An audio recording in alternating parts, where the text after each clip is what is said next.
What happened this weekend? What lies ahead? Analysis and insight from the inside. This is Big Orange. Rewind. Presented by Calhoun's, a taste of Tennessee. Calhoun's is the perfect place to rewind after every Tennessee game. This is Big Orange Rewind. With the voice of the Vols, Mike Keith, and VolQuest.com's Brent Hubbs. So glad to have you with us. Excited that you joined us for another edition of Big Orange Rewind presented by Calhoun's. Brent Hubbs, interesting times at Tennessee right now as the calendar turns to February because the sports step up. Basketball goes into another gear in both men's and women's. You see baseball starting, softball starts even before baseball, football workouts go on. The track team is all over the place, tennis and swimming, and I mean, it is absolutely underway here on campus.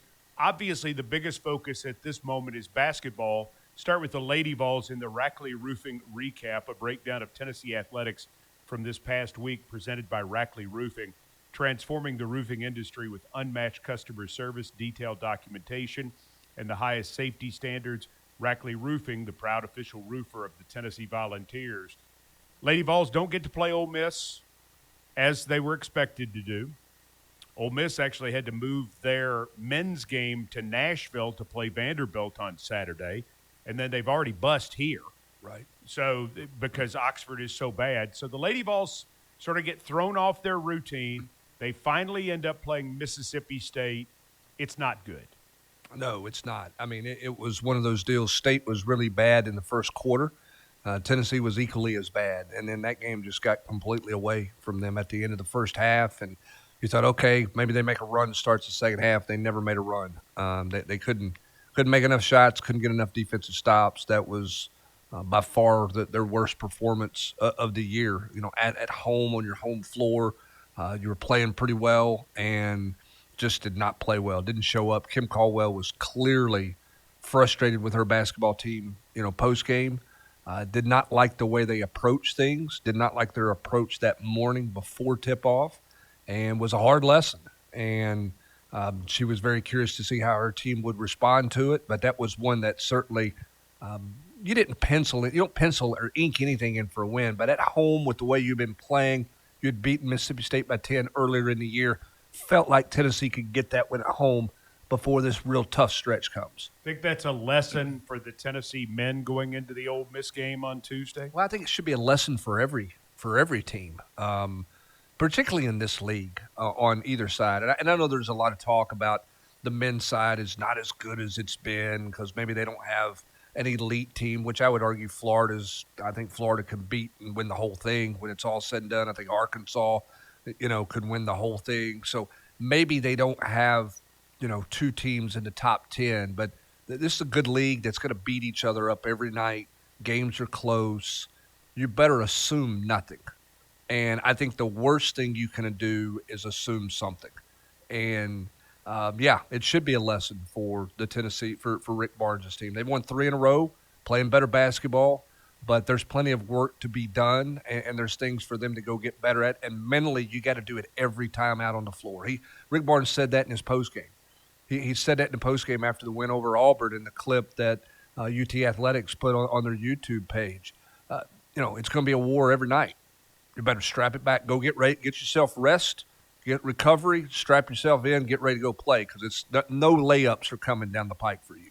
Back to the Lady Vols. They go to Connecticut, play against Gino Ariema's team, get behind by 16 early, rally, gain their composure. They're very much in the game until late in the third quarter when there's a run by UConn, and it really felt like they just ran out of gas at that point. The final score probably not indicative of how they played overall, especially in the middle part of the game. Yeah, I would agree with that. I mean, the Mississippi State thing feels like a worse loss than the UConn game, even though the score was different. No question, because you're on your home floor. It's a team you've beaten. It's a team you feel like you can match up with in terms of Mississippi State, and you just didn't play well. You just didn't play well. You played much, much better against the best team in the country on their home floor Sunday afternoon. Now, you didn't play well enough. I mean, the third quarter, I mean, UConn shot 75% in the third quarter. They were 12 of 16 from the floor in the third quarter. But, of course, they scored the last 14 points of the third quarter. And that's where it got away from them. Right. And that's where it ran away from them. So, yeah, I mean, I think that there's no moral victories. You don't go, wow, okay.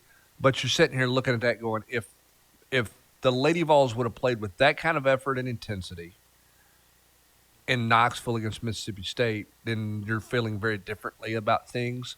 Now the question for this team is, do they take the lessons of both of these games? One, the lesson of Mississippi State, you better be ready to play out of the gate. Two, the lesson at UConn, you can play well for 15 minutes, but it's a 40-minute game, and you're going to have to play for 40 minutes against the Texases of the world and these teams that you're getting ready to play, LSU, South Carolina, Oklahoma, Vanderbilt, the schedule you have coming down the pike. You're going to have to play 40 full minutes of basketball. So the Lady Vols go to Georgia next. Tennessee's men's team played at Georgia on Wednesday night and won an exciting game at overtime, 86-85, that had one of the strangest endings I've ever seen. Oh, in overtime? I had seen it happen before where I'd seen it in the high school game where a player had driven in to take a 2-point shot when his team's only chance was a 3-point shot. But it was kind of an anticlimactic ending to what seemed like a prize fight where the gentlemen were trading blows back and forth, and then it was just over. Yeah, and credit Tennessee's defense for taking away the 3-point line in that last possession, and clock got away from him, and obviously they turned him loose for the layup, and you could see his reaction as soon as he looked up and saw the scoreboard, like, what have I done here? But credit Tennessee's defense. They switched everything up top. They did not give them an open look for three to have a chance to tie the game there. And part of all of this is just about finding a way. And when you say that, everybody goes, well, you're being negative. You're not giving them enough credit. That's giving them all the credit in the world. Because when you get to this time of the year, everybody knows everybody. There's no secrets in the scout, right? You're not gonna sit in a room and find some great gem when you're breaking down tape that nobody's figured out in the first 20 basketball games that your opponent has played. Everybody knows everybody. It's about going out and executing and finding a way. And I think that's what you look at in these last three wins for Tennessee. In different ways, they have found a way. It's Rick Barnes taking a chance in the first half with Bishop Boswell at Alabama with 2 fouls, leaving him on the floor, and he cuts the deficit to the half to where Tennessee went in the locker room at half down 6, and you're thinking, what, Mike? Hey, lucky it's not 14, right? Said it, Chris Lofton and I said it on the radio. They were down 3, and you're like, okay. I mean, now what you've got to do is you've just got to come out and play a little bit better. Right. And so you have that scenario there. Then you look at what happens in Athens, Georgia, and it's finding a way to get defensive stops down the stretch enough, and finding a way in overtime to score. You're sort of battling through, again, some foul trouble things and all of that. And then you look at Saturday night against Auburn, and it's how do we find a way to score when we're not shooting great? He gets the free throw line. And they get to the free throw line more than they've gotten to the free throw line since November. They used Auburn's trick against Auburn. Absolutely. They did exactly what they needed to do, and they played inside out, and they won on the boards, and they dominated the glass, and, you find a way. And, again, I think the really good teams, the teams that have a chance in March, are the teams that figure out how to find a way to win. And I think Tennessee, Rick Barnes' team, is starting to do that. The Lady Vols had done that at Alabama, at Kentucky. Now they're going to have to figure out a way to do that against some really quality opponents here over the course of the next couple of weeks. Tennessee, of course, will play Ole Miss Tuesday night. It is a 7 o'clock tip-off at Food City Center. Your Ball Network station is on the air with Inside Tennessee Basketball at 6:30 Eastern Time. I was dumbfounded at the number of fans last night.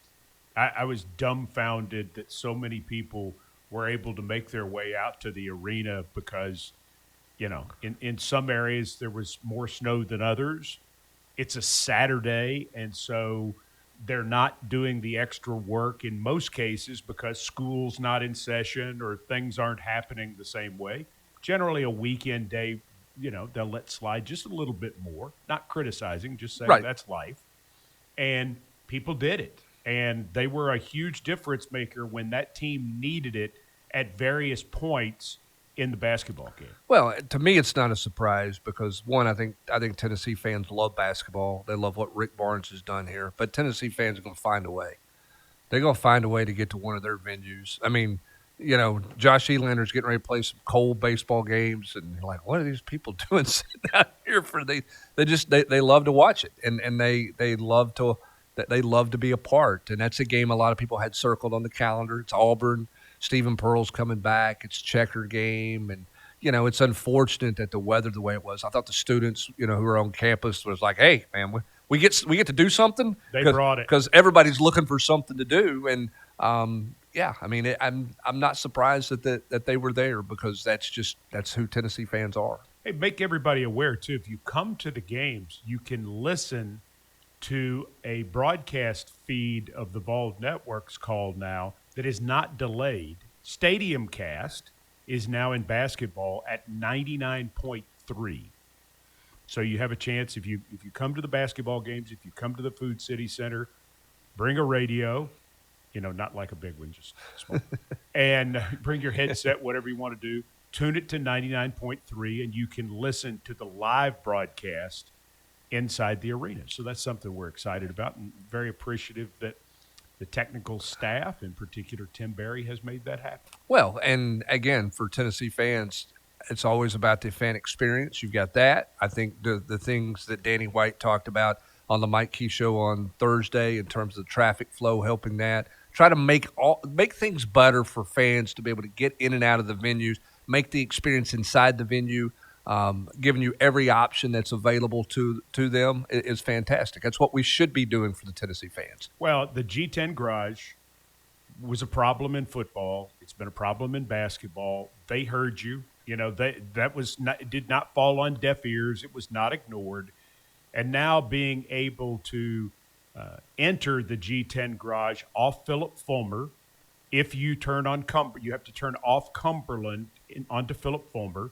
You can go there to park, and that's a huge help. And then 2 lanes coming out of Philip Fulmer after the game coming out of G10 onto Philip Fulmer, and then 3 different lanes now coming out down towards Neyland Drive and being able to get people filtered out of 5 different ways instead of just 2. That's a big deal. Yeah, certainly. And for fans, now you don't feel the need at the 4-minute mark to go beat traffic to get out of the game. Hopefully. And, yeah, I mean, that's what you hope. You got to change some of your habits a little bit. But for years, it was like, why is everybody leaving in a close game? And then once you experience it, you understand, like, okay, it's hard to get out of here. Well, make it easier to get out of there. You stay longer for the games and stay engaged and be a part of it. So kudos to the UTPD, the Knoxville Police Department in Tennessee in terms of working to solve a problem and change the traffic pattern and change the traffic flow.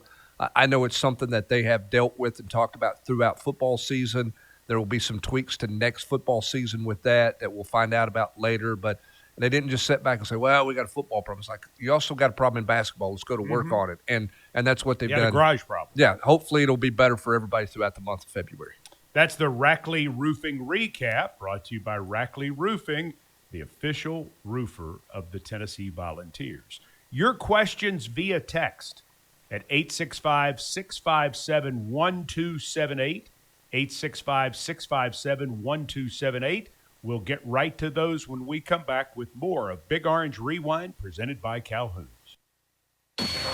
Big Orange Rewind. Sponsored by First Horizon. Big bank muscle, small bank hustle. Blue Cross Blue Shield of Tennessee. Complete coverage for every phase of life.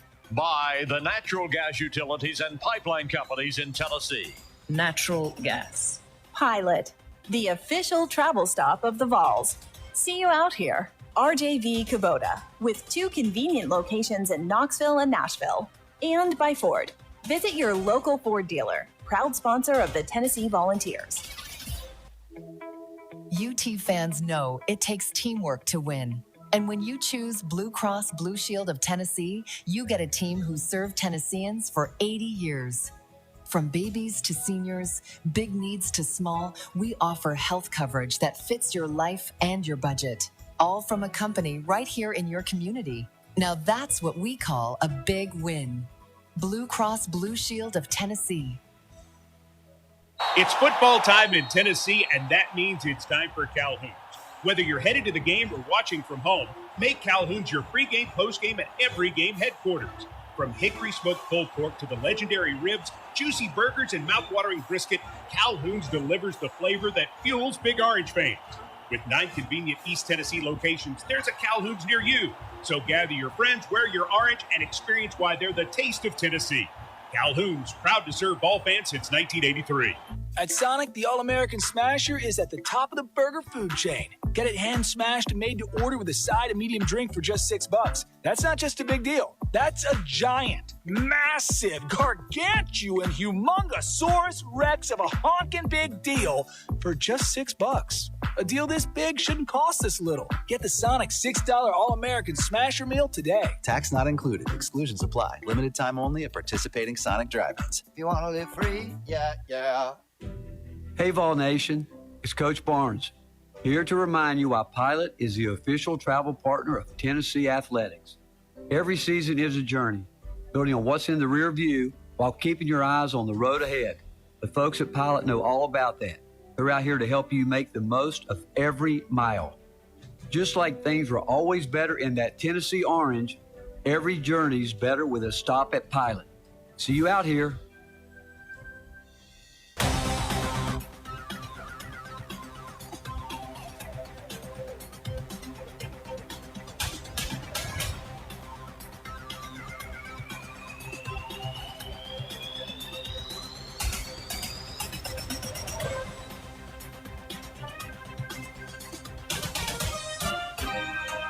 The Big Orange Rewind continues, presented by Calhoun's. Calhoun's, a taste of Tennessee, 9 convenient locations in Knoxville and surrounding areas, also available inside Food City Center. To the questions from the text line, Brent Hubbs, are you ready? I am ready, sir. I'm sure the coaching staff noticed since I did, but I'm concerned about Nate Ament picking up 5-second violations going forward. It went uncalled multiple times in the last game. This is Daniel from Laverne.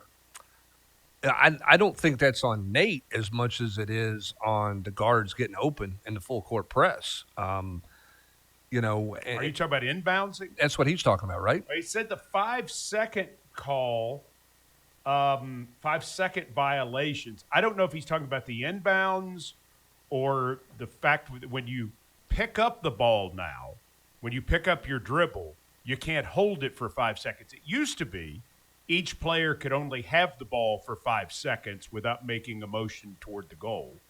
But now, as long as you're dribbling, there is no count. It's only after you pick up your dribble. So take whatever one or both if you'd like. Well, to me, the more challenging issue has been the 5-second on the inbounds because he's had a couple of 5-second violations against the press. He's had to call timeouts a couple of times, and it's been close a couple of times. You know, I think that part of that is you've got to be aggressive in those situations, you know, as the inbounder, and maybe a guy's more open than you think.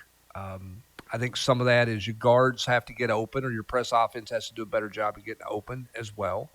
You know, there's been times where they've had somebody else throw it in and they've just kind of thrown a lob to Nate as well. So I think that's something that this coaching staff will, you know, continue to look at and continue to deal with as they work on, you know, teams pressing them. And you don't see a ton of press, but if you see some of it, particularly late in game and things like that. But I mean, I see that part of it. I mean, I think there was the Kentucky game. It showed up a couple of times. He had the one violation where he ran with the ball, and when it was he was supposed to be standing, supposed to be standing still. Yeah, you can only run after a made basket or after a made free throw. You can only run the baseline then, and he didn't realize that. Tried to run, and in doing so, committed a violation. I thought about that after the fact, and it kind of went through my mind. Do you think he ever knew that? based on the fact that I'm sure at every level of basketball, he was never throwing the ball in because it was always an advantage to have him be one to catch the ball because he was so much bigger than everybody else. I mean, I would say he knew it and was aware of the rule. Maybe just went blank for a moment. Yeah, and what happens a lot of times with that is, the official generally tells you They can do. run or You can run or you can't. And maybe the official told him and he was thinking about something totally different about what was said, the timeout coming out, that type of thing. I don't think it's a huge deal. I think they need to clean up a little bit in their press offense in terms of inbound stuff because it's got to be a little easier for them to inbound it. I don't think that's all on Nate. I think that's everybody involved. All right, we got another question, but my computer just locked up, which is great. Does that ever happen to you? Get the IT guy on that. Get the IT guy? Yes, it happens to me from many times. This is Tanya from Nashville. Do you think Coach Barnes has his rotation set now? Amari Evans seems to be the first off the bench and playing more minutes. Ethan Berg and Amari Abram seem to be non-factors right now. They do. And I think the challenge for Rick Barnes and his team right now is the guys on the perimeter can't get in foul trouble. Now, Troy Henderson's going to come back. I think the shoulder will get better, and he'll get more and more time. He obviously missed the Georgia game. He played just a couple of minutes in the Auburn game. So there's another body there. But, I do think this is becoming more of an 8-man rotation. And 4 of the 8 are post players. So you don't have a whole lot of depth on the perimeter, which means you got to trust Bishop Boswell and trust Gillespie and Nate Ament to play if they get fouls. But those 3 guys in particular have to be smart about when they get a foul. Like, you better get your money's worth if you're going to get one. Don't get a ticky-tack one way away from the basket. If a guy's going to get a layup, you're probably not going to block. Maybe Nate can, but the other 2 guys are probably not going to block the shot. Sometimes maybe you let a guy go.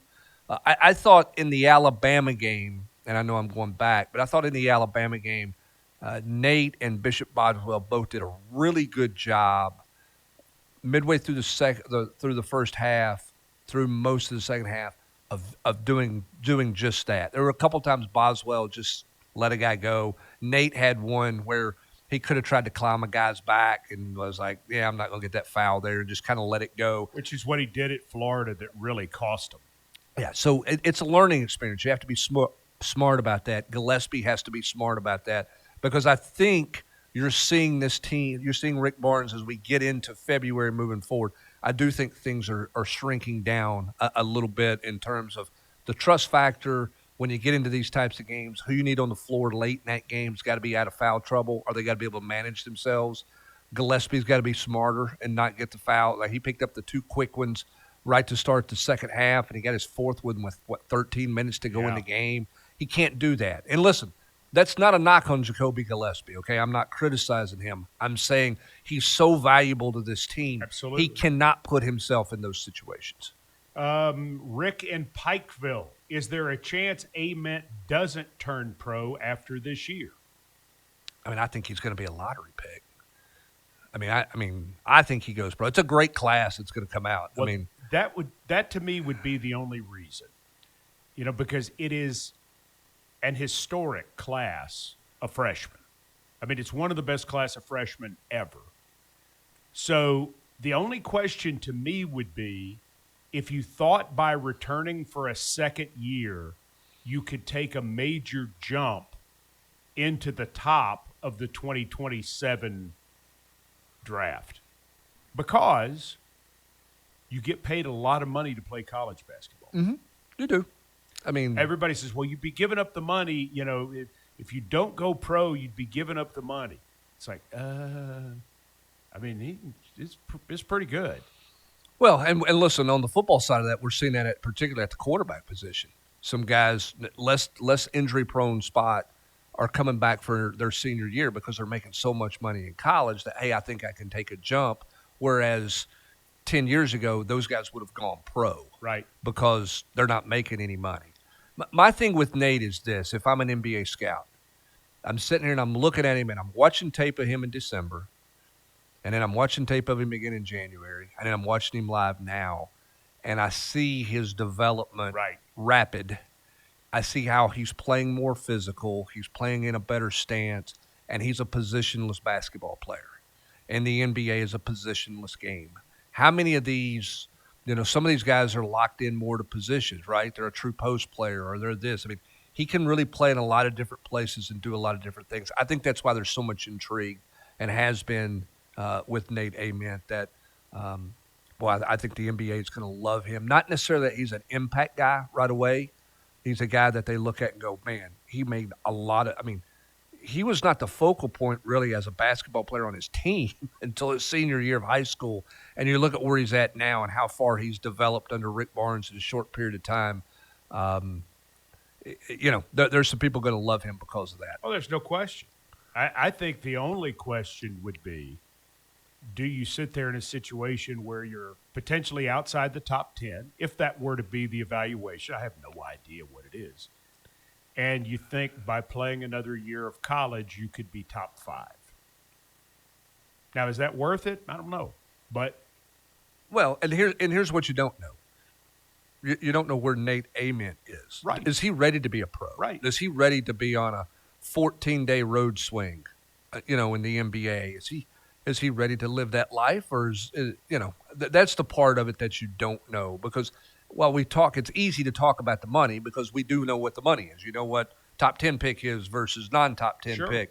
What you don't know is what kind of life Nate Ament is ready to live at this point in his maturity as a human being, not just as a basketball player. But the nice thing is you can go through the process now, go to those camps, and you don't have to worry about the whole thing anymore of signing with an agent.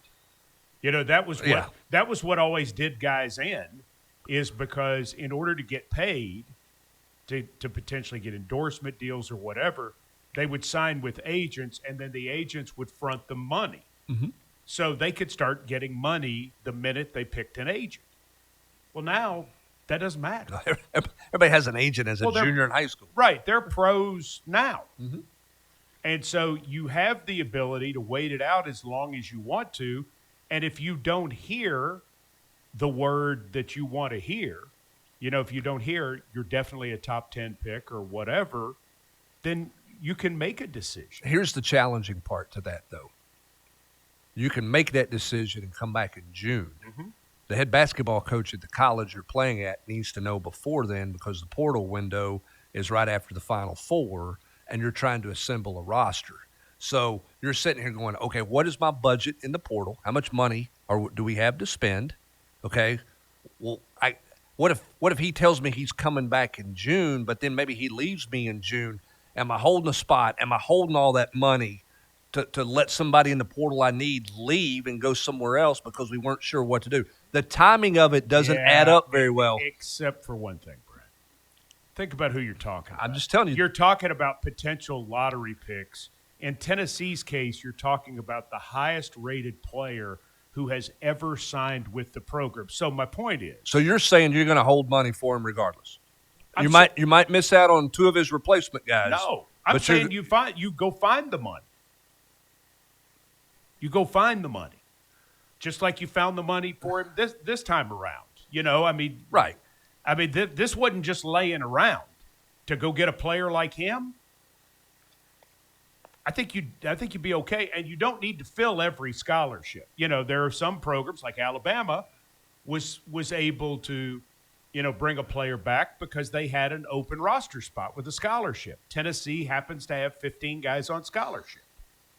Yeah, So, I think you have to almost always keep a spot open now. Right. Just because of everything that's going on. I think because of the international players that pop up late, whatever happens with all this stuff with professionals coming back and all these things that are going on, you need a spot to be available.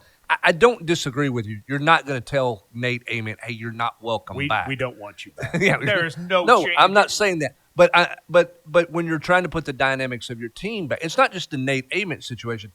Let's take a lottery pick guy out of the equation. Let's look at, for example, like Josiah Jordan-James, when he wanted to come back. Like what, we need to know in April and it's June when you're making this decision. Let me do better than that.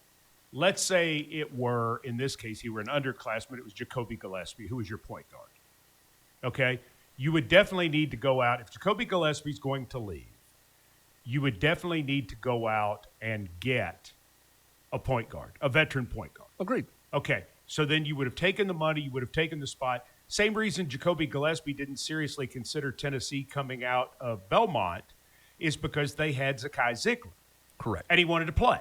Right. So the point being, then if Jacoby Gillespie got back to him and said, oh, I want to come back, that's more difficult because you've already promised Tom Smith from Montana Tech the money and that he's going to be the point guard.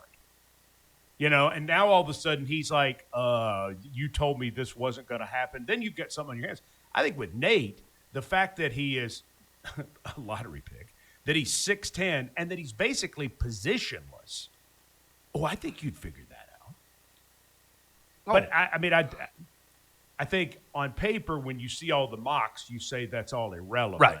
Right. But, yeah, I like, I understand what you're saying. It's just the challenge of the calendar in general, not just to that one specific thing, but it's the hard part with the calendar. And again, it's in all sports that the calendar's out of whack. Right. I mean, that's the problem is that, what's not out of whack right now outside of the competition, right? I mean, Saturday night was fantastic, right? And that's what the SEC in my mind has 12 or 13 teams that are basically exactly the same. They can beat each other on any given night. Oh, you've got 4 guards. Well, we've got 4 post players. So whichever team can dictate the pace and gets a call or they're making shots that night. There's no doubt Ole Miss can come in here Tuesday night and win. But Tennessee should beat them, because Tennessee will be the favorite to beat them. But you got to handle your business, just like the Lady Vols were supposed to beat Mississippi State, but Mississippi State could certainly come in here and beat them and did. I think that parity in so many sports in the SEC is crazy. Well, yeah, it's really crazy in basketball. Every weekend in the SEC feels like a tournament weekend because it's about the matchup that weekend. Is this a good matchup for this team or is this a bad matchup for this team? And that's what March is all about when you get into postseason play. So in some ways, what you're going through is even going to further help you because this league feels more like it's a matchup deal this year than in some other years. Some other years, it's like these 3 teams are so much better than everybody else. Right. That doesn't feel like this right now. So it feels like you're almost playing, a 2-game tournament every week, and it's about that matchup. Well, this is a good matchup this week, or it's not. It's a tough matchup. Auburn walked in here, the hottest team in the league, and they had the best win in the SEC so far this year, having gone to Florida and beaten them. And Tennessee outdid them. They beat them. Led start to finish. It was a close game. It was a good game. Doesn't take anything away from what Auburn is. That's a real good club. They may not lose again the rest of the year. Or they might might lose 9-9. Yeah, they might lose 4 more times. Right. You look at there's just not a lot of blowout games because it's just the matchups. It's a different year. It feels, and I would love to have this conversation with Coach Barnes. We'll get him for you. But thanks. Maybe we can get him on. Maybe we can get him here. This feels a little bit like the old Big 12 days where they played each other twice and they just beat each other up all the time. The way this conference is kind of laid out this year, it sort of feels like, back when nobody wanted to go to Lubbock, Texas, and play Texas Tech. And then all of a sudden here's Baylor's pretty good, and then you got to go to Stillwater, Oklahoma, and then there's Kansas, and then there's Texas. It feels a little bit like that old league was where they played that 2-game round robin home and just beat the ever-living tar out of each other until they got to the postseason. Need a break, and we're back with more Big Orange Rewind presented by Calhoun's continues with your text questions at 865-657-1278. Across the state of Tennessee, you will find towns big and small, all with that big orange passion, just like you see at First Horizon, serving communities big and small, offering big bank products with small bank passion. When the best of big meets the best of small, you get it all. That's First Horizon, proudly serving Tennesseans for over 160 years. It's no wonder First Horizon is the official bank of Tennessee Athletics. Rackley Roofing is now the official roofer of the Vols, and Rackley is more than a roofing company. They're part of the communities where they work and live, investing in neighborhoods and opening doors to a career in an industry that's growing year after year. Rackley Roofing's mission is clear: transform the roofing industry with unmatched customer service, detailed documentation, and the highest safety standards. Because Rackley believes the ladder to a great roof is only as good as the people who climb it. Rackley Roofing, building roofs, building futures. In this town, we don't just root for the team. We are the team. We rise before the sun, stay long after the lights go out. We are Big Orange Country. And with this team stands another, UT Medical. We heal the hurt, fuel the comeback, keep Vol Nation stronger, tougher, together, with care that never lets up. UT Medical, official healthcare provider of the Vols and all of Vol Nation. Welcome back to the Ford F-150 Truck Highlight Show. We saw an outstanding performance today, Mike. It wasn't just a performance, Gabe. F-150 sent a message. Towing, payload, technology. It was one highlight after another. Absolutely. It's game on with Ford F-150. For the latest offers on the best-selling full-size truck in Tennessee, see your local Ford dealer today. Go Vols! Based on S&P Global Mobility total U.S. new vehicle registrations for the standard full-size pickup segment, retail year-to-date April 2025.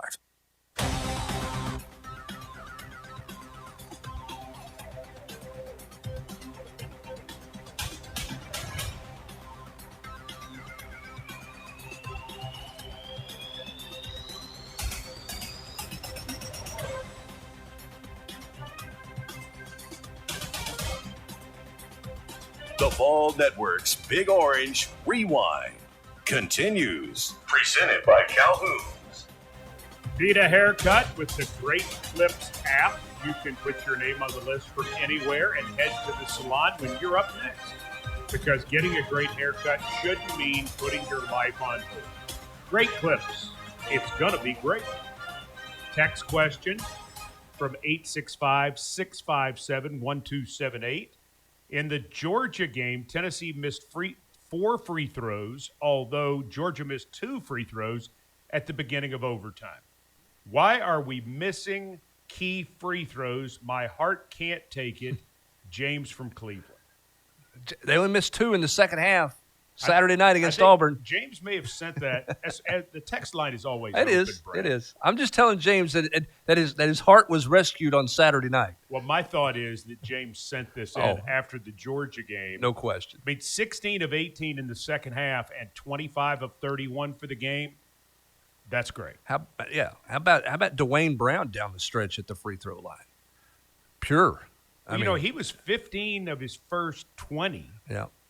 And then he went 1 for 6. And so he looked like he was a pretty good free throw shooter, and then he wasn't. And he shot him well in the ball game. Yeah. Whatever. I mean, I thought he was really good Saturday night.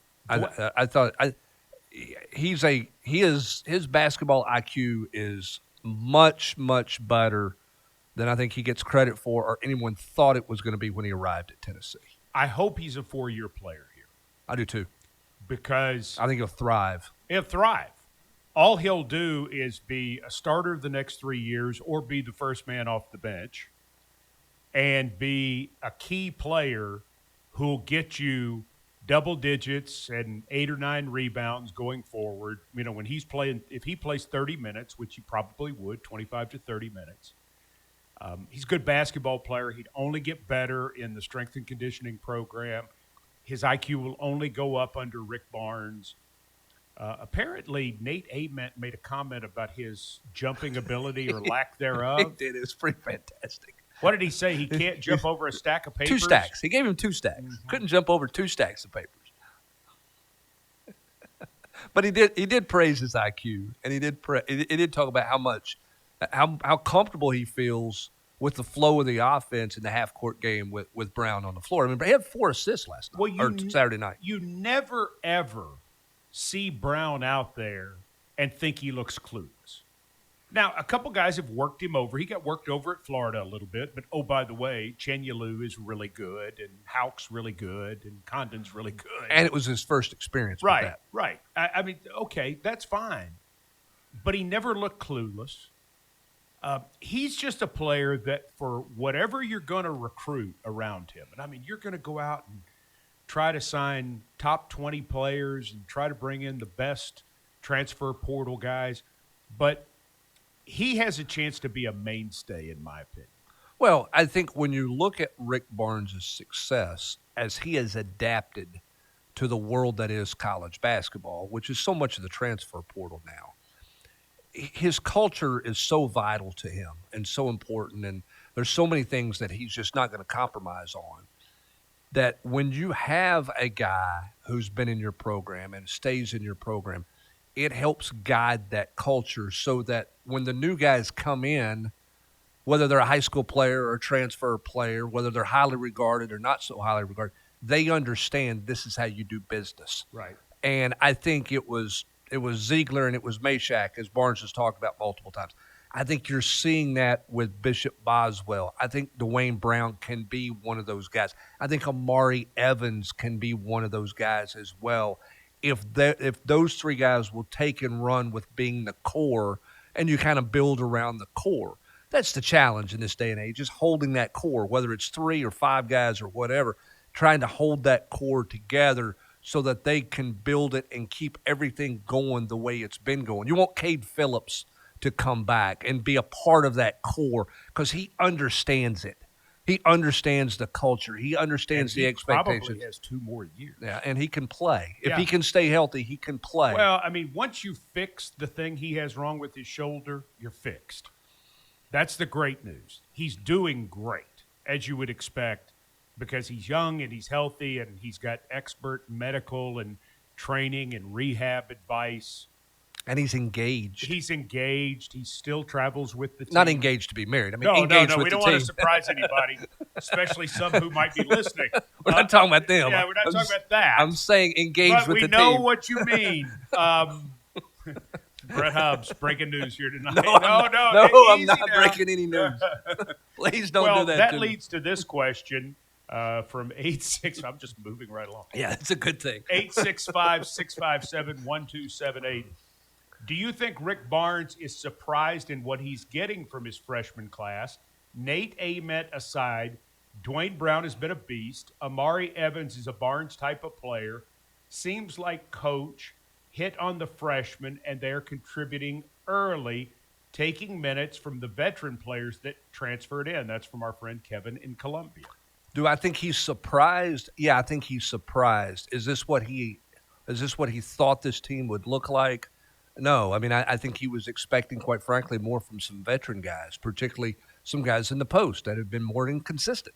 And so he's had to rely more on the freshmen. And I think at one point, Saturday night, did he not have 4 freshmen on the floor with Nate and with Troy and Amari Evans and Dwayne Brown, right? Yes. He had all 4 of those on the floor at one time. I think if you'd have told Rick Barnes, you were around him a lot in the preseason at practice, if you'd have said, in November, hey, in SEC play heading into February, at a critical juncture in the second half, you're going to be playing those 4 guys. Well, maybe in November. I was watching the basketball team practice in June and July, and I promise you he wouldn't have guessed it then. Yeah. And again, I think that's a credit to those guys and their development and what they've done, the work that they have put in from June to now. I also think it's a little bit of an indictment because you felt like you were going to be a little more consistent with some of your veteran players in the post and what you've been. But I think it's more of a credit to the fact that you look at what Amari Evans has given you on the floor and you feel like, hey, he deserves to play, not because somebody else is playing bad, but because of what he's doing. Same for Dwayne Brown. You look at Dwayne Brown, Dwayne Brown's not taking minutes because suddenly this guy's not good enough. It's Dwayne Brown is asserting himself and shoving himself into that rotation. Do you know why they're playing? You know why Evans and Brown are both playing? They practice every day? Yeah, that's part of it. But the other part of it too, Brent, is they can take the coaching. They both have personalities where they can take the coaching. Some people in life cannot take hard coaching like that, especially as a freshman. Bishop Boswell last year took it, but he only played 3 minutes a game. And by being able to take it this offseason, in 1 year, his improvement is dramatic. I mean, phenomenal. And seeing these two guys and the way and Nate and Troy can do it too. I'm just leaving them out because we're talking about these two players. We thought Troy was going to have to play because they were going to need another guard. Nate's Nate. But these two guys, Brown and Evans, you thought maybe one of them will redshirt or maybe, whatever. They can take it. Mm-hmm. And, I mean, I've seen them get it. And Anybody that goes to a basketball practice sees that And happen. he doesn't – the thing about Barnes is he doesn't spare it with anybody because he knows when you get in a situation like what was the case at Food City Center on Saturday night and your leading scorer's on the bench and your lead's been cut to 3, it's going to be hard. Mm-hmm. You better be battle-tested, mentally tough through practice in order to be ready for that. And none of those guys, even Troy, in the short amount of time he was able to play coming back from injury, none of those guys folded. Well, and look, who made the plays for you? It was Bishop Boswell with an offensive rebound. Yes. It was Bishop Boswell with a 12-foot jump shot in the paint to take a 3-point lead back to 5. Has he become Meshack?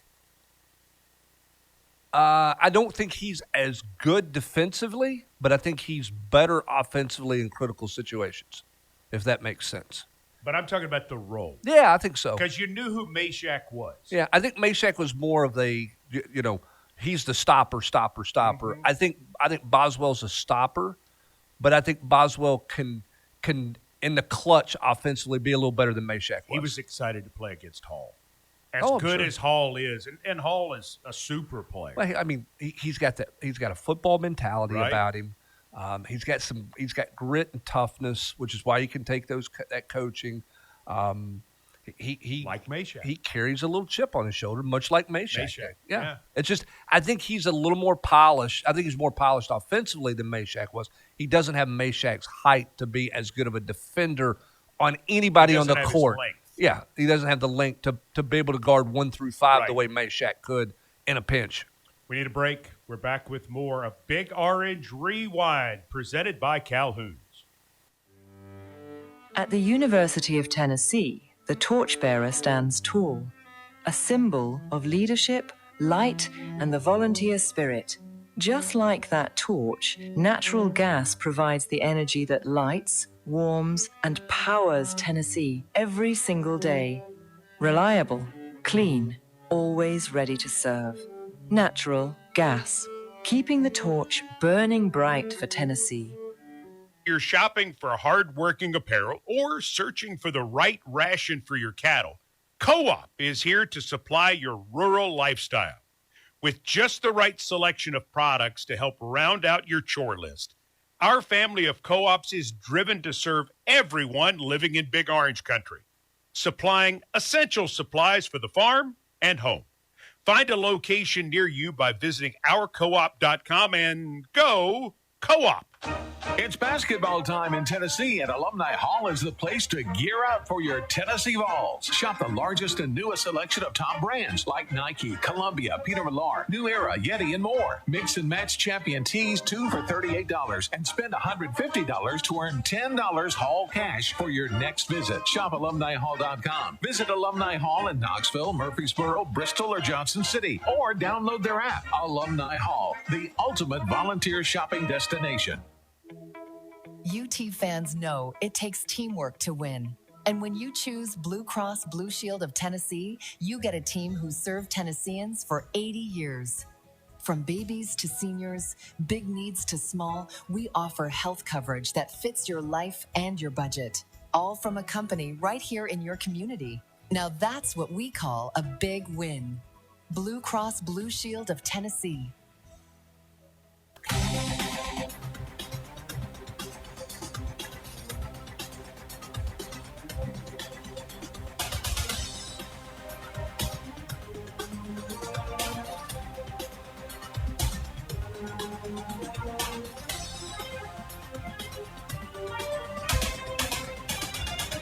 This is Big Orange Rewind, presented by Calhoun's.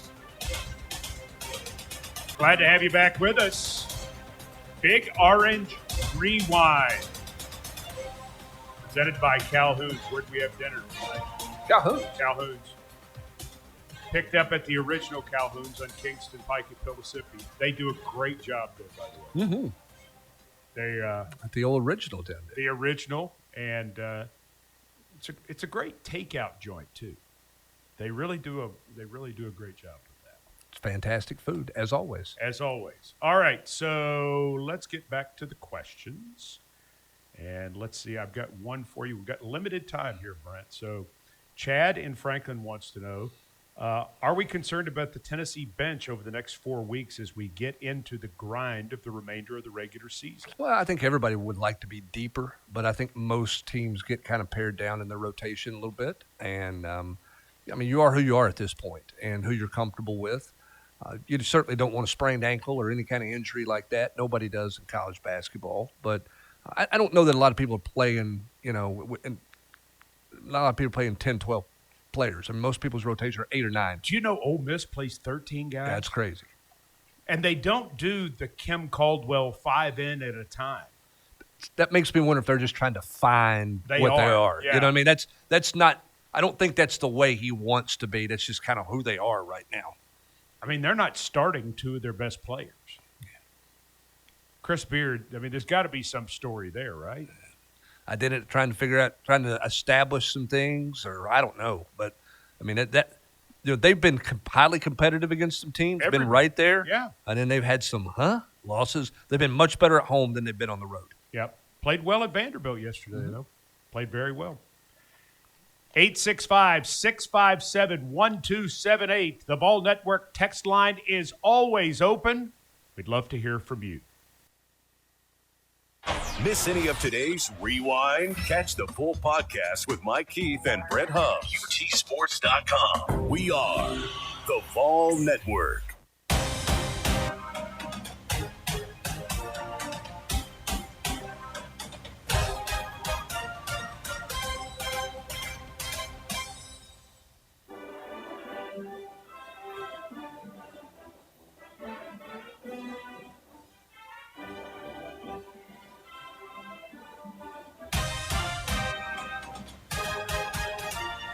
Exclusive guest, insider analysis. You know what happened, find out why and how, and what happens next. This is Big Orange Rewind. Presented by Calhoun's, a taste of Tennessee.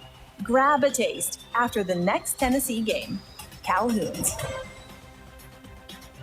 Jumping right in. So glad you're with us for Big Orange Rewind, presented by Calhoun's. Dive right into the questions, shall we? We shall. 865-657-1278. The portal is like recruiting on steroids. Hard to keep up with. Do you know roughly where we stand in ability to spend on players versus other schools? I believe Lane Kiffin was guaranteed a certain amount for NIL. I would focus more on quality role players and a couple of big-time players versus spending a lot on a few. This from Roger in Lewisburg. Well, I don't think there's any two things. One, I don't think there's a clear blueprint on how it should look. You can be very portal heavy. You can be very high school heavy. We're seeing, obviously, experienced teams. Much has been noted about Indiana this year, how experienced they were and how much it helped them. That Ohio State team that won the national championship the previous year, last year, was a veteran team that they retained that roster instead of going out in the portal and letting some of those guys walk. They retained that roster. They were kind of a homegrown. They were a veteran team, but they were a developed veteran team through high school recruiting that stayed at Ohio State. I think the common theme is that you want to have veterans on your team. You don't want to go try to win something with a bunch of first and second year players. But there's no way to say this is the right way to do it or that's the right way to do it. There's also no way to say what everybody's real money is because there's no transparency. So there can be, they've got a $40 million roster. Well, do they? We don't know that they do. We don't know how much their third-party NIL stuff is or isn't. We think we know how they're going to do the revenue share split.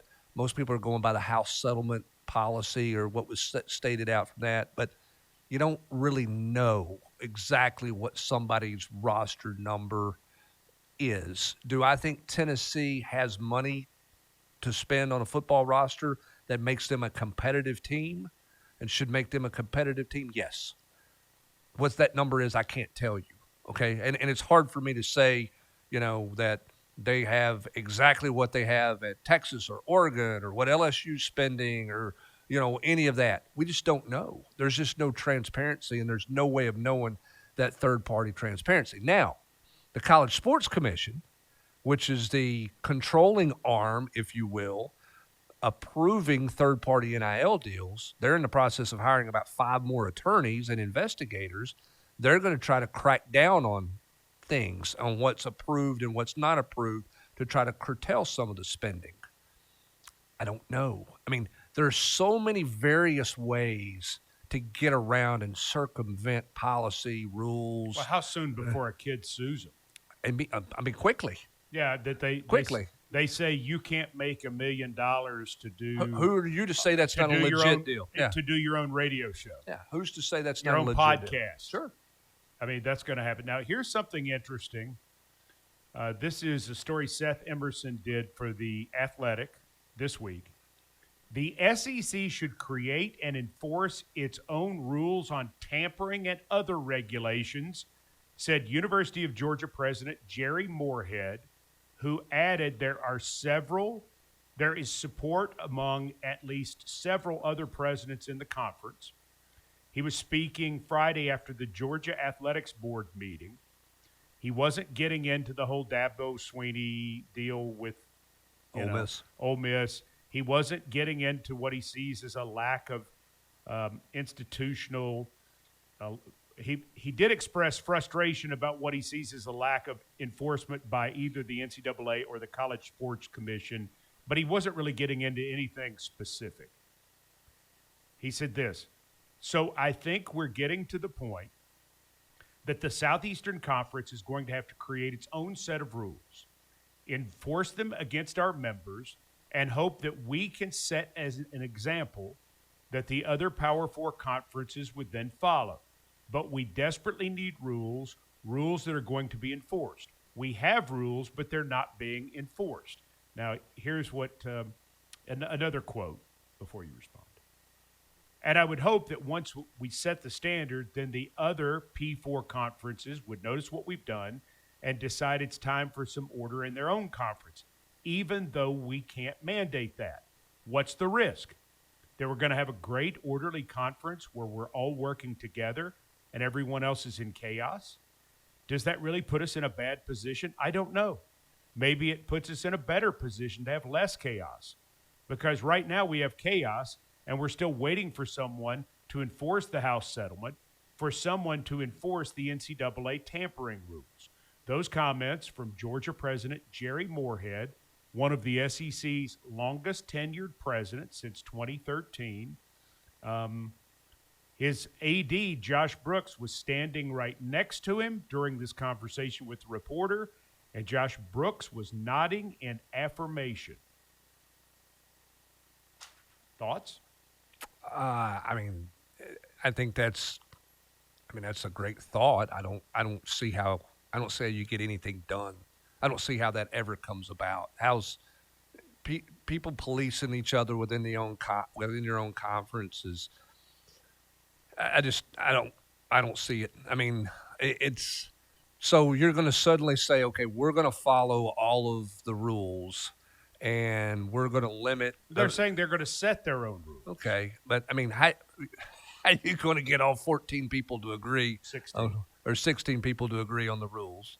It just sounds like another round of court cases to me. Well, maybe, but the presidents, the whole thing is the ADs are one thing and the coaches are another thing. But you and I both know from experience, having done it a long time, the presidents are the thing. Mm-hmm. They can make things happen.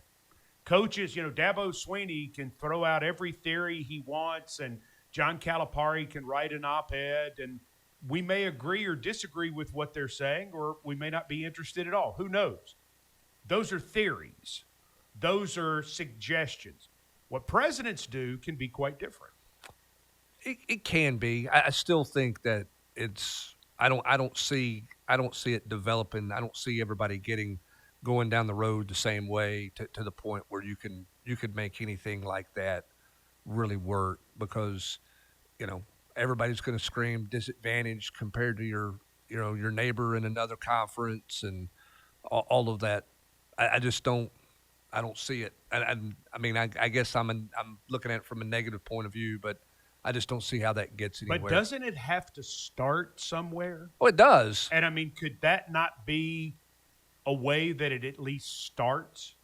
Yeah, maybe. If the SEC does it, then the Big Ten will automatically not do it. Exactly. Again, how is he going to get every president to agree with the pressure that president's facing from his donors and his board of trustees? And the presidents don't face the same kind of pressure as some.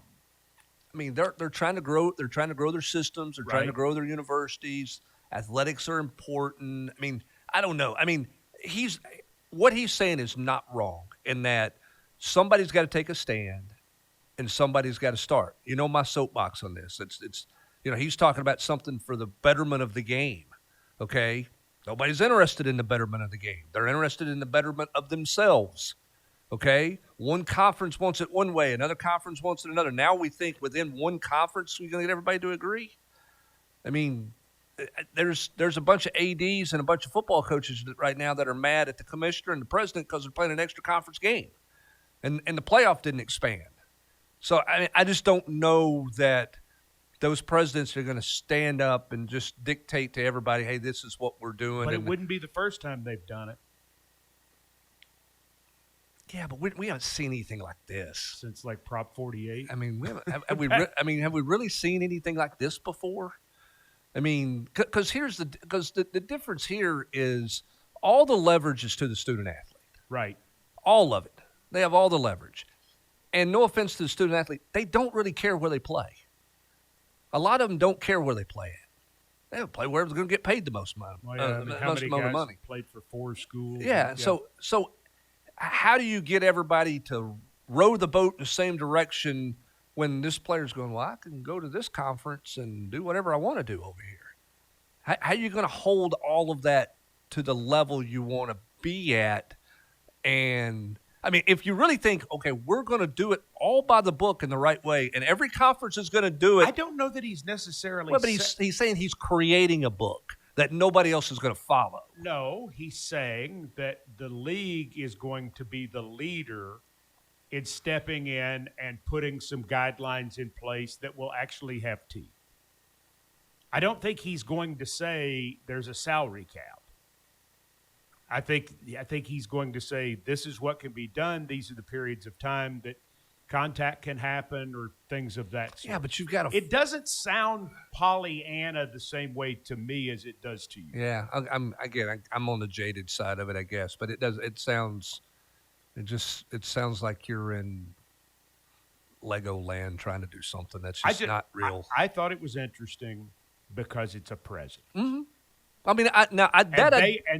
don't disagree with. Presidents are not under the control of as many people as other roles in college leadership at different times. Yeah, and they are not easily swayed upon a lot of things, which again goes back. Can you get all your presidents on board with this? And they'll tell their coaches and their athletic directors at times, this is what's happening. Certainly, there's no doubt about that.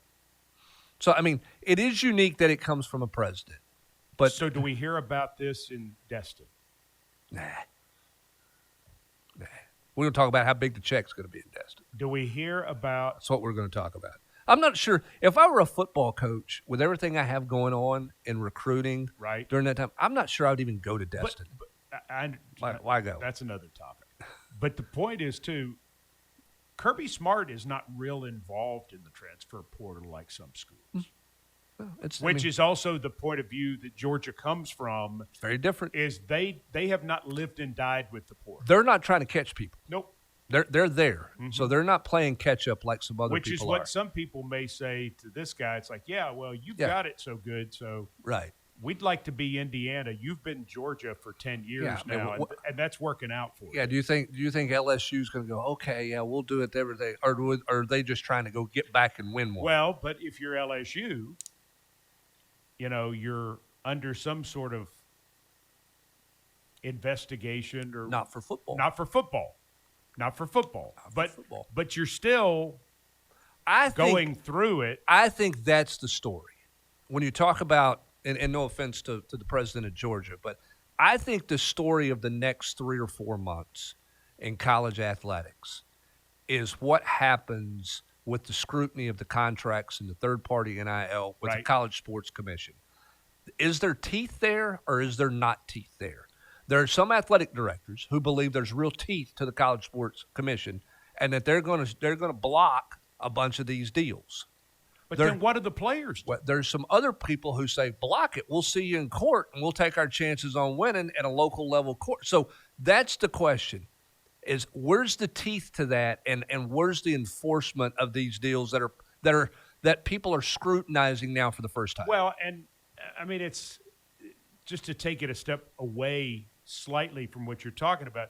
Bruce Pearl comes out with the comment that Alabama should be barred from the NCAA tournament because of the Charles Bediako situation. And so you have people saying things like that, and the judge has already said that the NCAA can't do anything to Alabama if they play him. He's put that in there. Now, he may or may not play against Auburn next Saturday. I think the hearing is Friday. Yeah, that'll be entertaining. That one will be entertaining that'll for be sure. Fun but the Auburn students, Neville Arena will be rocking. Well, and I think that's where, and again, I'm not criticizing the Georgia president. I don't know how involved every president is in terms of all the nuances and everything that's going on. I'm sure they read a headline or two out there, but how much do they really know of what all's going on in the nitty-gritty of getting deals and trying to get people here and doing all of these types of things? Or do they say, hey, I'm in leadership. I trust the people I've hired to be in leadership. If they have a problem, come see me. I wonder if there's some fear from presidents that they're losing money that would be donated to the university or to the university system that's now being given straight to players. Well, I think there's some concern from the university side that at some places, not Tennessee, but that some other places, the university side has given athletics department money to try to make their budgets whole. That they are sending it the opposite way that it used to be. Yeah, that they're the extreme, obviously, but there's some other places where you're having the university side basically subsidize some things in athletics so that they don't bankrupt themselves, essentially. Well, if I'm a president and I'm looking at my budget and I'm saying, hey, we're sending $10 million to athletics.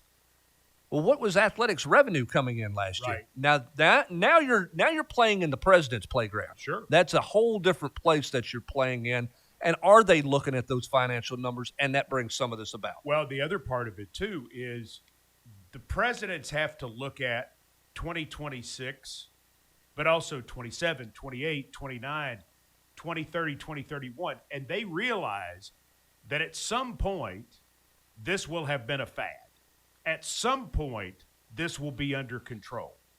And to take your point, have you drained resources for the future that you're going to need for other things to make athletics whole for what is something that is going to be, it's got to be straight by 2030, doesn't it? Well, I mean, organically, you think it has to come back to some kind of normalcy, even without guardrails. There's got at some point there's got to be some organic adjustment to it that says, okay, we're really not going to $50 and $60 million rosters, for college football. We're not going to a $30 million college basketball roster or a $25 million. That there is some natural adjustment that takes place in the coming years. And maybe that's the only way this happens. Maybe that's the only way this thing levels itself out is it has to happen from an organic standpoint. That there have to be some Rutgers out there that just some people who or even somebody who has money who says, you know what, I'm bored with this. I'm bored with giving X million dollars to help support, rev share, to help support some of this deal. Like, we're just, you're not playing with my monopoly money, essentially. I mean, like, I'm done. Like, when does that happen? Does that happen? I don't know. I mean, I think that is what we're all trying to figure out. I don't think anybody thought it was going to go where it's at right now as fast as it's gone from a financial standpoint, the amount of money being spent. Can it continue on this track or does it settle? Hey, if you love the Tennessee Vols, look for the new Collector Cup at participating Hardee's locations. Rep the Big Orange, sip your favorite drinks, and receive 99-cent refills for the year. Class up your combo with the Vols Collector Cup today, only at Hardee's, proud sponsor of the Vols.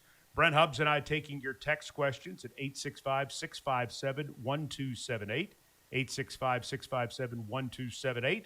We've got more coming up on Big Orange Rewind, presented by Calhoun's after this. Big Orange Rewind on the Vol Network. Sponsored by Food City, the official supermarket and tailgating headquarters of the Vols. Blue Cross Blue Shield of Tennessee. Complete coverage for every phase of life. Alumni Hall, the ultimate volunteer shopping experience. By Farm Bureau Insurance of Tennessee, the official insurance of the Vols. Tennessee Insurance for Tennessee Life. Co-op, proudly supplying your rural lifestyle in Big Orange Country. And by UT Medical Center, the official healthcare provider of the Vols and all of Vol Nation. Vol fans, ready to score big on your next home? Clayton Homes, Oakwood Homes, and Love Homes are proud sponsors of Tennessee Athletics and proud to help you find your dream home. Whether you're a first-time buyer or looking for your forever home, their teams across Tennessee have your back. With 29 locations statewide and Energy Smart Homes designed for year-round savings and a lifetime of comfort, it's never been easier to make the move. Stop by today and see why so many families and Vol fans trust Clayton, Oakwood, and Love Homes to turn home ownership into a win. Tennessee fans, your game day isn't complete without Calhoun's. Whether you're inside Neyland Stadium for the game or tailgating on campus or at home, Calhoun's has you covered with shareable small bites, family feed packs, and party platters. Imagine your tailgate piled high with hickory smoked ribs, tender pulled pork, and that famous barbecue chicken. The best of Tennessee on one plate. Call ahead or order online and make your game day legendary. Calhoun's, a taste of Tennessee. Tennessee pride runs deep from Neyland Stadium to the family farm. At Farm Credit Mid-America, we stand behind the Tennessee farmers who feed and fuel our nation, just like we cheer for the Vols on game day. Because we understand that whether you farm every day, only on the weekends, or simply enjoy time on property outside of town, we have loans to fit your needs. Because farming matters, and so does every play, every harvest, every heartbeat of Tennessee. Learn how Farm Credit Mid-America serves the great state of Tennessee at FCMA.com. Loan subject to credit approval. Additional terms and conditions may apply. Farm Credit Mid-America is an equal opportunity lender. A farm, a family, and a tradition of premium fresh sausage that's lasted almost a century. Using only the freshest ingredients and finest cuts of meat for flavor that is locked in instantly. Each bite of Swaggerty's Farm sausage transports you back to a warm, cozy southern kitchen, leaving you satisfied and ready to take on the day. Swaggerty's Farm, quite possibly the best tasting sausage in America. Now available at your local retailers.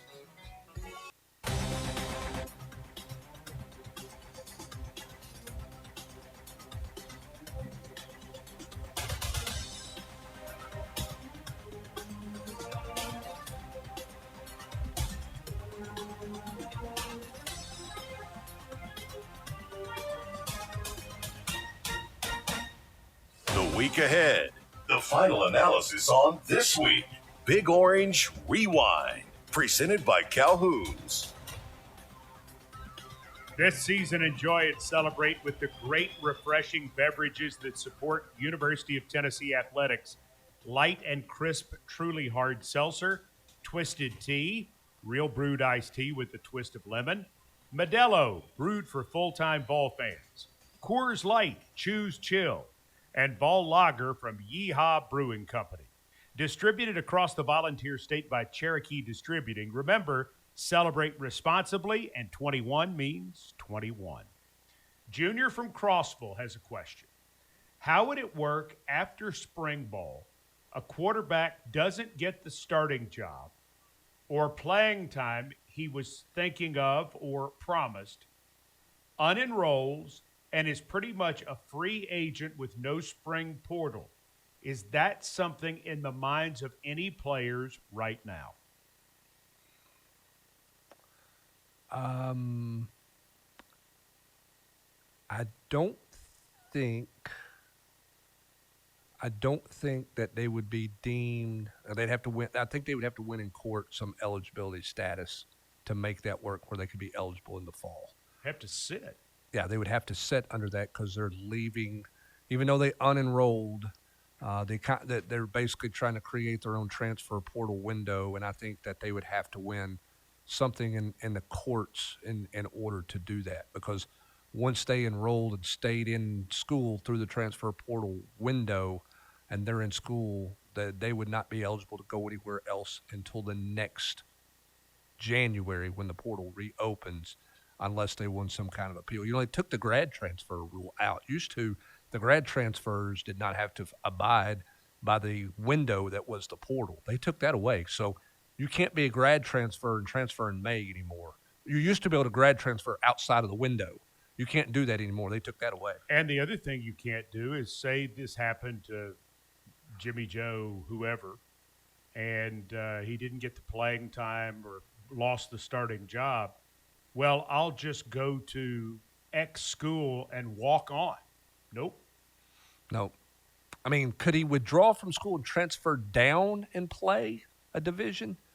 I think he would probably be able to do that. Or go to junior college. Yeah, but I don't think he would be able to go, Power 4 to Power 4 or SEC to SEC or anything like that. I think you said it, because he'd be creating his own transfer portal. I think he would have to win something. Now, could you go win it in the court? I don't know, but will somebody try it? In this day and age, it seems like everything's getting tried. But I think the initial ruling would be, no, you're ineligible. You'd have to sit. Okay. Speaking of quarterbacks in courts, what is new with Joey Aguilar? He has a new lawyer, and he withdrew his name from as a plaintiff, I guess.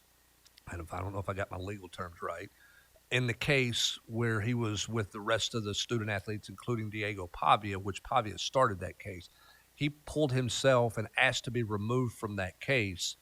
Has a new lawyer. The belief is he's going to file his own separate case. Now, is he doing that to try to get it filed in Knoxville, much like what happened in Alabama, with a court in Tuscaloosa? I mean, maybe. We'll see what happens next. But it doesn't appear like February 10th is a date of note for him in that ruling, that he's going to do something separate with a lawyer that he has, or is exploring his own options with his new lawyer that he's hired. And this is a high-profile attorney. It is a high-profile attorney, and it's one that was involved actually with Tennessee in the Nico situation, where the NCAA thought they had Tennessee dead to right in the Nico stuff with NIL, and they obviously didn't. And Tennessee won that case that was heard in Greenville, Tennessee, in that particular instance. So, yeah, noted lawyer, has fought the NCAA before and has won. So we'll see what happens. I mean, I think what that means is we're not going to know anything on Joey Aguilar for a bit here.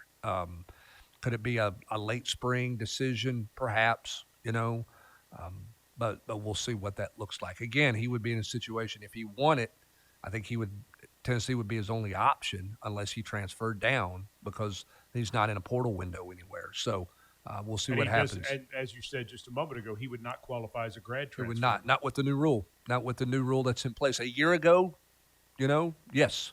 2 years ago, yes, he could have done that. But with the new grad transfer policy being that you have to transfer within the window, you have to go in the portal during the portal window, even as a grad transfer, there would be nothing for him there. And he's around, and he's rehabbing after having the shoulder surgery and, trying to get 100%. I don't know. I mean, if he got a positive ruling February 10th, I don't know that he would physically be able to go through spring practice anyway. No, I mean, I think for him it would be a target of rehab, be back strong and ready to go for the summertime would be his goal. Even if he had won an appeal, I don't think nobody would take a chance on him in spring practice. I think it would be Let's make sure he's 100% right and get him ready to go, mid-May, late May into the summertime. But still the feeling is whether he files with the Pavia group, unfiles, and goes on his own, still feels like a long shot? That's my feeling. That's that's my viewpoint just based on talking to, just kind of reading what people – everybody you ask, they go, I don't know. Who knows? Who knows what a court's going to read? Trying to read what the tone of that I don't know means. I just feel like it's going to be hard, that it's going to be a long shot. But listen, man, if anybody has any idea how a judge is going to rule on anything, I would have said there's no way the baseball player a year ago, Osuna would have lost. No way he would have lost a year ago, and he did. And he lost multiple times and never got to play. So I don't know. I think no. I don't think Joey Aguilar wins it, but that is strictly my opinion with absolutely no real information, concrete information. That's a total gut feel by me. And the basis of this, and we don't know what the next filing will be if they go on some other points, is the idea that junior college time, this is what they're saying in the case at least, junior college time should not count against you. Yeah, and the point being that junior colleges are not under the guidance of the NCAA. Junior colleges are not a part of the NCAA, so how can you count that as your as part of your NCAA playing time if the group that you played for and the schools that you played for were not a participant in NCAA? They're citing, how's that different than somebody who's played overseas, in a different sport, in basketball, comes in and they've got full eligibility? Why are you docking junior college Ethan eligibility? Berg played in Israel, and he was given 3 years of eligibility in basketball. Right. So why are you counting the junior college playing time when it was not? How can the NCAA say that counts when it wasn't them participating in an NCAA-sanctioned activity, because junior colleges do not operate under the NCAA guidance? And in a way, I think we have to take out, in all of these cases, what we know to be the norms. Because as long as you and I have done it, and you go to Coffeyville for 2 years, you're going to come here with 3 to play 2. That's just what we've always known. To a judge, and this was the thing where the NCAA, when they lost control of all of this, now you're not going on the learned logic we've had from just the norms. You're going at somebody looking at it on a piece of paper going, well, that doesn't make sense. Mm-hmm. Which, if you stop and think about it, maybe a lot of these things don't make sense. Mm-hmm. Certainly it didn't make sense to a judge that, athletes shouldn't be paid or compensated for their name, image, and likeness. And again, the NCAA always counted upon that everybody would say, well, you're the rule of law. It was just like when the curtain was pulled back on The Wizard of Oz. Please ignore the man behind the curtain.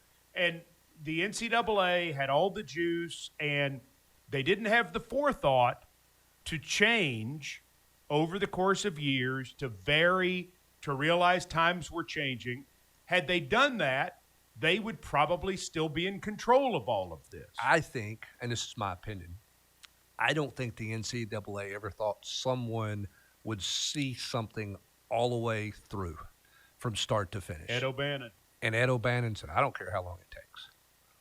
I got time. We'll do whatever. I think, remember the whole Maurice Claret's going to go out early, and what was everybody's immediate reaction? They'll tie it up in court for a year and it doesn't matter. Come back and play. Right. And what'd they do? Exactly. Came back and played. And so I don't think the NCAA ever thought someone would see it start to finish because they thought they could tie it up long enough where it benefited them to just go by and play by the old rule and move on. Well, because like with the player's standpoint, the NBA wanted it a certain way because you're basically their feeder system. The NFL definitely wanted it the way the NCAA schools and administrators wanted it because you are their feeder system. Baseball, there were different outs. You could go right out of high school, but if you didn't, you had to stay 3 years or at least stay till you were 21 and you were draft eligible, and those rules were in place. But then the other side of it is sponsors didn't really ever pursue athletes and say, okay, I sell supplements. And I'm going to go in here and I'm going to take this particular athlete because I think if he advertises for me, then this is going to be a big deal. It's what happened with Herschel Walker when he ditched, he ditched Georgia and he ditched the NFL to go to the USFL. They went around all the norms, and there was a win in court. There was a win in court basically all the way through on the USFL, and in the end, I think the damages ended up being $9. But a court ruled that they were right. Mm-hmm. And some of these different things that happen, you're so right when you say somebody had to see it all the way through. And the minute they did, and then the House kid, last name House, swimmer at Arizona State, they used him as an example. Not even an All-American swimmer, not an Olympian, but he was the test case, and he won. Mm-hmm. Because all of a sudden you got the NCAA in court, and the Wizard of Oz had the curtain pulled back, and they did. And the courts don't care about the NCAA. No. They don't care about NCAA rules. They don't care. I mean, they just don't. These judges, they're like, you are again? I mean, it doesn't matter to them. Well, whether they're sports fans or not, they're like, you hold standing as a member body that these groups voluntarily are part of, and these kids aren't. They don't get to choose that the schools that they pick are necessarily involved in that way. So the courts see it so differently. Yeah, and I think that's where the NCAA, lacking leadership, didn't recognize, much the same way the NCAA's lack of leadership 30 years ago plus didn't look at it and say with any forethought about what might be coming down the pike. It's a little bit what happened to newspapers when the internet came about. You didn't adapt quick enough, and all of a sudden you're like, well, no, everybody's going to take the paper. Sure. Everybody's going to take the – what do you mean you're not going to get the paper delivered? Everybody takes the paper, and then they look up and, wait a minute, nobody's buying the paper. Wait a minute, we have to – they're trying to play catch-up and figure out how to do something. Then they gave it away for free online for forever, and, all of these things happen. That's where the NCAA was. Oh, we're the NCAA. This is how it's worked. It's always worked this way. No, times change. Well, and there was some greed, too. A lot of greed. I mean, because there was a way to do it without making the schools suffer and, making the budgets terrible. I mean, you could have opened the door and helped them out. Well, you could have done it to the point where both sides, school, athletic department, and student athlete both felt like they had some leverage. Sure. What's happened now is it went from the NCAA and the school had all the leverage. Mm-hmm. They had the hammer. Now the student athlete has the hammer. Mm-hmm. It has swung completely the other way. And so for all those who say, I wish it was like it used to be, understand, mm-hmm. but it's not going to be again. Can't be. It's not going to go back. No chance. No chance that it goes back to anything about that, because at the moment that they could have kept it that way by just moving literally inches, they could have just moved a little bit and could have set up things differently. They wasted that time and that opportunity because, as you say, the lack of forethought. Yep. And now they've got themselves in a situation where we don't have any guardrails, and now we're trying to figure out ways to work around millions of dollars in payouts and buyouts and all these things for the student athlete because you didn't move a couple inches. And when do minor league baseball players want to come back and play college again? I think that's the next thing that's coming. Yeah. And it's not going to be so much for dollars in terms of, boy, they get a real salary. Right. But some of those minor league players are going, man, when I went to school, I only got – or I never went to school. Or I only got a partial, just got a little bit. No, they offered me books. Now all of a sudden you're going to be whole, and you're going to be fully on scholarship. You're going to get travel. You're going to get food. You're going to get nutrition. You're going to get development. Do I want to ride a bus for 14 days on a minor league deal, or do I want to go do that? Or you're saying something to the effect of, I'm never going to make the big leagues. Mm-hmm. I've gone as far as I can. I don't really make that much money, but I'm 28 years old, and I signed out of high school. So if I go back and play college baseball, I might be able to make $500,000 a year, and then get a degree and get to keep playing baseball 4 more years. So the Mets or the Twins or whoever, don't tell me my career's over. Mm-hmm. I get to play. Mm-hmm. And the Mets or the Twins will look at him and go, well, he probably wasn't going to make it He wasn't anyway. gonna make the big We're leagues. good. We're Go ahead. good. Go Those ahead. guys used to go to Japan or go to the Mexican League or go play, if they wanted to keep playing. Now they can come to the SEC. Well, potentially. If a court rules it. Well, that's why Friday will be a big day. Yes. A break. Back with more Big Orange Rewind presented by Calhoun's on the Ball Radio Network. The court is where legends are made. They embrace the insanity. They rise when the pressure is high. They leave their mark when it matters most. But legends aren't just found on the hardwood. They're in the stands, in our communities, and the ones who step up when life throws a full court press. At Farm Bureau Insurance of Tennessee, they're here for every game-changing moment, helping Tennesseans stay ready for whatever comes next. Tennessee Insurance for Tennessee Life. Get a free quote at FBITN.com. It's football time in Tennessee, and that means it's time for Calhoun's. Whether you're headed to the game or watching from home, make Calhoun's your pregame, postgame, and every game headquarters. From hickory smoked pulled pork to the legendary ribs, juicy burgers, and mouthwatering brisket, Calhoun's delivers the flavor that fuels Big Orange fans. With 9 convenient East Tennessee locations, there's a Calhoun's near you. So gather your friends, wear your orange, and experience why they're the taste of Tennessee. Calhoun's, proud to serve ball fans since 1983.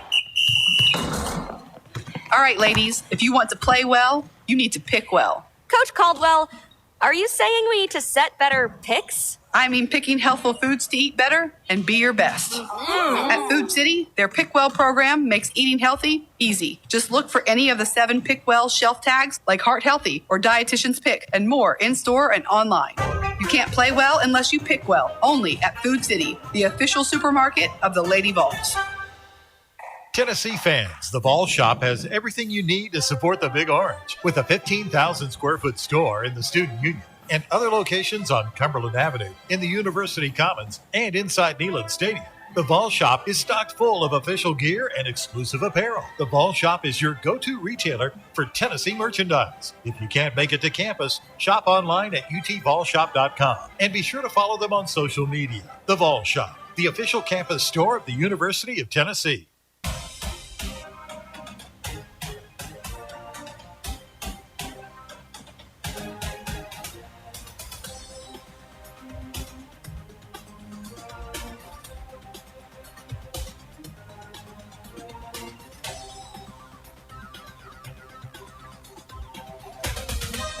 Mike, Brent, and you.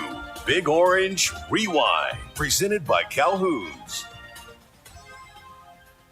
Due to the wither... The wither? The wither. The Wizard of Oz. Due to the winter weather conditions last weekend, not the fun ones this weekend, the weather conditions last weekend, the Tennessee Baseball First Pitch Banquet, presented by Uber Eats, has been rescheduled to this coming Saturday at 7 o'clock Eastern at the Press Room in Knoxville. That's February 7th. Fans who've already purchased tickets should have an email with the update. A number of tickets for the event and the online silent auction are still available for purchase. Go to event.gives/Tennessee. Event.gives/Tennessee. Come meet your 2026 Tennessee Baseball Vols and head coach Josh Elander next Saturday, February 7th at 7 at the Press Room. And it's really good because Tennessee plays basketball that night against Kentucky. And this event will be a fantastic event. These are always great. The first pitch banquets are so much fun. But it's not one of these you're going to be there for 19 hours. So you'll be home in time to watch the basketball game. And if you need to, you can listen on the way home. Absolutely. We would appreciate you listening. Yeah, I was more than you know. I was by Lindsey Nelson Stadium this afternoon. Tell me about it. It looks fantastic. They're getting there. I mean, it's getting close. They have put the asphalt down, what used to be Pat Summit, which is now just going to be the walkway up the hill there. They've got all the concrete poured on the outside at the ticket gate and all the way down there. They've got the concrete poured Behind third base where the stands are there, there's going to be kind of a walk area there, and you're going to be able to go up into the concourse that way from the porches and all of that, and what used to be a parking lot, Right. if you remember back in the day there when they were putting up temporary A bleachers. lot of broken windshields. And then, the seats have arrived that are going to go in the premium seating, which will be the outside seats. Those have arrived. They're finishing up the suites. It looks great. I mean, it does. It looks like it's a beautiful looking facility. Well, what's amazing to me is I haven't been in it like you have, but the aesthetic just from the outside is transformational. Yeah. I mean, it is the most beautiful thing. And listen, Lindsey Nelson Stadium, deep in my heart. I remember going to Lower Hudson Field. I remember when Lindsey Nelson Stadium came out of the ground. I remember doing the first game there in the spring of 1993 when it was like, well, it was really the winter of 1993 when it was like 12 degrees. Lindsey Nelson was there. So you'll never hear me say anything bad. But the jump in weight class that Tennessee has made with its baseball stadium, just from the outside, not even talking about the amenities, which are so exciting, but it is beautiful. It is. It's like one of the new buildings on campus. It fits right in. They're actually doing some brickwork around the expansion for the Anderson Training Center in that corner, which would be the corner of Todd Helton and Pat Summit there. They're going to tie all of that in with the matching brick across and finish out That's the great. fencing there. That whole corner is going to look really good when it's all done. Now it'll be just asphalt up the walkway up to the ticket booth where what used to be the road that's now no longer a road. This year it'll be just asphalt. They'll come back in next year and they'll finish it out with some pavers and different things like that. But yeah, it's going to look fantastic. So that's going on. And if you drive by campus and you come out of the G10 garage and you go Philip Fulmer towards Cumberland, right there at Gate 10, they have dug all of that up, and they're going to redo that entranceway to Gate 10, which is the ramp going to the upper deck in the south end zone. South side, yeah. They're going to get that. They're working on that, and they're working on all the finishing stuff in the Gate 9 plaza where you guys did the pregame show on television. That's all being worked on as well. Volunteer game day. Yeah, those are the two biggest. That's the biggest thing going on with Neyland Stadium right now. And then obviously finishing up baseball. And baseball, by the way, first pitch is on Friday the 13th. Friday the 13th. Get cranked up, ready to go in the Josh Elander era. The Josh Elander era will get underway with the Volunteers opening in, hard to believe, just 12 days. Question here via the text at 865-657-1278. Oh, David from Lake Oconee, Georgia, corrects me. Uh-oh. The players aren't the ones with the hammers. It's the agents and lawyers. Point well taken, David. Well, yes. I mean, and again, the agent thing is really interesting because there are some doing it completely the right way. There's some doing it who are legit agents who are going to be agents for some of these players for 20 years. And then there are some who are trying to be an agent, don't exactly know what they've gotten themselves into and what they're doing. And calling themselves. Right. At some point, all that's got to balance itself out a little bit as well, because when you get to the amount of money that's involved now, somebody better know what they're doing. The other thing, too, that's really important about a real agent and why I hope young people, male and female, will invest in looking at this is you don't want them to promise you out in a way that it takes up your whole life and means you can't concentrate on being a student, you can't concentrate on being an athlete, and you're having to do all this fulfillment for different things you don't need to do, which is something that a real agent can do. They can say, yeah, this is a nice offer, but this would take too much of your time. I want to make sure you're concentrating on ball. I want to make sure you have time with your friends. I want to make sure you're working on your studies. Because that part of it has not gone out the window. I mean, what we've just seen from the University of Tennessee, Danny White talking about it last week, that their cumulative GPA for men's and women's athletics was a 3.49. That's higher than my GPA Was it? Yeah. I didn't finish with a 3.49. Well, I mean, that's serious work. Mm-hmm. Very much so. And that's what you hope to see. And that's well, they're taking advantage of the opportunity. Well, and those things need to be celebrated because all we're hearing about is the money. Right. And that's what it's become. So, I mean, all of those things need to be celebrated as much as they can. But let's face it, too, Brent. If you're getting paid to play, which is fine. I mean, that's the way of the world now. And there's nothing wrong with it. They deserve a piece of the pie. But here's the thing: if you're here and you have all of the resources that you have, why would you not get a degree, get a master's degree, or in some cases, some athletes get 2 master's degrees, which puts them on the way to a doctorate if they want to think about that someday. Because as we know, our parents all told us, not everybody gets to go pro. Got it.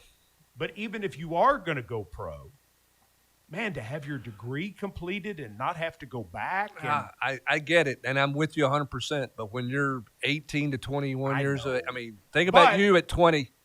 No. think about this your, is a show. This is your life. I'm just thinking about, I didn't say it out loud. I didn't tell you to say it out loud. Put your hand down. You were not talking about me. My point is, if your advisors are doing the right thing, if you have the right agent. I agree there. If you have the right person, they're handling that for you like an extra parent. Yeah, they should. And by the way, like, it's really cool to see it still have, like, Chris Brazzell graduated with his degree. Yes. And he was so excited, and it meant so much to him to get his degree. Kamal Haddon, who graduated a couple of years ago here, first one in his family to get a degree. The greatest achievement he had, and he's with the Green Bay Packers, and he's made it in the NFL, but his best achievement, he'll tell you, was his college degree. It meant the world to him to get it done. So there's still that going on out there, even though we don't talk about it very often. Well, and when you see athletes who finish professional careers, and you realize, we need to go to break, so I'll just finish with this. They realize, even if they played 10 years in the NFL or 10 years in the NBA or Major League Baseball, whatever, they have 40 to 50 years of their life still to go. They have the majority of their life still to go. And the ones who've gotten degrees often are more apt to be the ones who are pointing ahead to what's next. So they don't have the problem of, what do I do with my life, which causes former athletes so many problems. They're on to the next thing. Yes, they miss ball. Yes, they miss their teammates. But they have something to get out of bed for in the morning. And that's why, I mean, being able to get a 3.5 and pass your hours and, even when you're traveling, get that done, that's a big deal. A break and then back with more Big Orange Rewind, presented by our great friends at Calhoun's, continues right after this. Today's Big Orange Rewind, sponsored by First Horizon Bank, Big Bank Solutions, Small Bank Spirit, the official bank of the Vols. Swaggerty's Farm Sausage, quite possibly the best tasting sausage in America. By the Tennessee Fund. Join the My All campaign today at IWillGiveMyAll.com. Rackley Roofing, the official roofer of the Vols. And by Ford. Visit your local Ford dealer. Proud sponsor of the Tennessee Volunteers.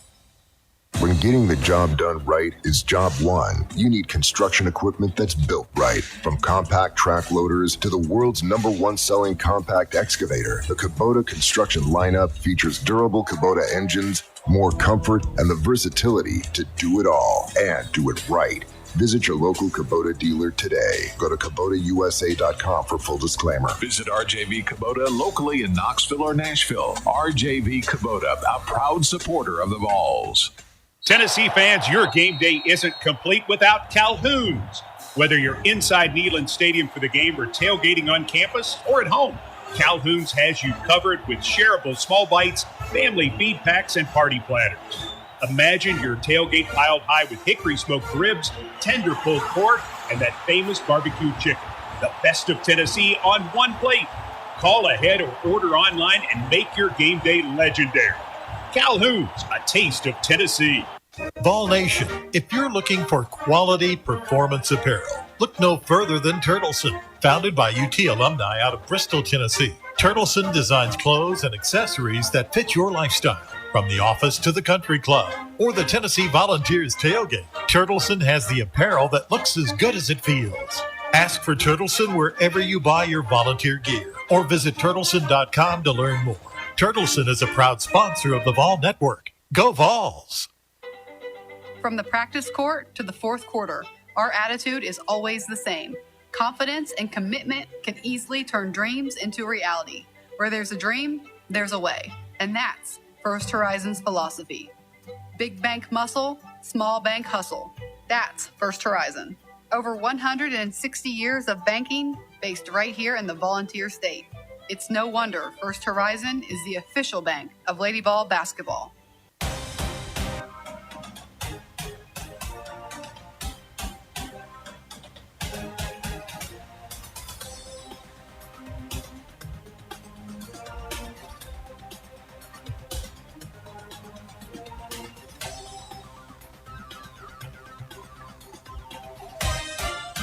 Big Orange Rewind, presented by Calhoun's, continues.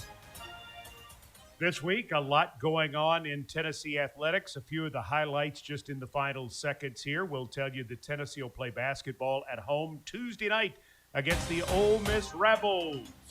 Tip-off set for 7:01 Ball Network airtime, 6:30 Eastern Time for Inside Tennessee Basketball. Lady Vols at Georgia on Thursday. Next Saturday night, Tennessee plays Kentucky in basketball in Lexington. And it's also the first pitch dinner for Tennessee baseball. Big Orange Rewind. Presented by Calhoun's, a taste of Tennessee. Calhoun's is the perfect place to rewind after every Tennessee game. Rewind one more time to this weekend's action. Catch the podcast at utsports.com. Big Orange Rewind. We are the Vol Network.